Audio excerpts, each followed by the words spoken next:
দাদা আপুনি ক'ৰ পৰা আহিছিলে? মই মাজুলীৰ পৰা আহিছোঁ। আৰু আপোনাৰ নামটো? মোৰ নাম গৌতম টাইম হয়। হয়।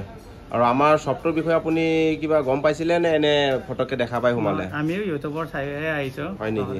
আমি একচুৱেলি আজাদত থাকোঁ। হয়। এইবাবে আজি চাই পেলাই আজি ৰাতিপুৱা আহিলোঁ। ঠিক আছে, থেংক ইউ। এনে আমাৰ শ্বপত আহি কেনেকুৱা লাগিছে দাদা? ধুনীয়া, ভাল লাগিছে আৰু অফাৰো ঠিক ঠাক দিছে। হয়। আৰু মন পচন্দৰ মোবাইলো পোৱা যায় ইয়াতে, আমি মন পচন্দৰ সেইকাৰণে লৈ লৈছোঁ আৰু। হয়, মানে আপোনাৰ 7ৰ পৰা 16 প্লাছলৈকে গোটেইকেইটা মডেলে আছে। আৰু এণ্ড্ৰইডো আছে আপোনাৰ S24 আল্ট্ৰা। মানে মই পিছত ল'ম বুলি ভাবি আছোঁ। ঠিক আছে, দাদাই একচুৱেলি 8+ এটা ল'লে, যি কি নহওক ৰেট হিচাপে ঠিকে আছেনে? ঠিকে আছে, ধুনীয়া দিছে বাৰু। ধুনীয়া ন? আৰু আপুনি আমাৰ পেজটো শ্বেয়াৰ ফ'ল' কৰি আহিছে, এইটো মানে বেক কভাৰ টেম্পাৰ কেবল এইকেইটা গিফ্ট মানে দি দিছোঁ। এয়া ডাটা কেবল দিছে আৰু টেম্পাৰ লগাই দিছে, কভাৰ চভাৰ। ঠিক আছে, থেংক ইউ। আপোনালোকে অহাৰ কাৰণে ভাল লাগিল।